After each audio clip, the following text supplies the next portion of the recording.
সত্যনিষ্ঠাৰে শপত খাই কওঁ যে মই ৰাষ্ট্ৰৰ একতা অখণ্ডতা আৰু সুৰক্ষাৰ কাৰণে নিজকে সমৰ্পণ কৰিম আৰু দেশবাসীৰ মাজত এই বাৰ্তা প্ৰেৰণ কৰিবলৈ যত্ন কৰিম। মই এই শপত মোৰ নিজৰ দেশৰ প্ৰতি থকা আত্মীয়তাৰ মনোভাৱেৰে লৈছো। যি ভাৱনা চৰ্দাৰ বল্লভ ভাই পেটেলদেৱৰ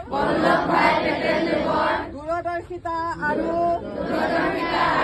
কাৰ্যৰ মাজত প্ৰতিফলিত হৈছিল। মই নিজৰ দেশৰ আভ্যন্তৰীণ সুৰক্ষা সুনিশ্চিত কৰাৰ নিমিত্তে আত্মনিয়োগ কৰিবলৈ সত্যনিষ্ঠা সহকাৰে সংকল্প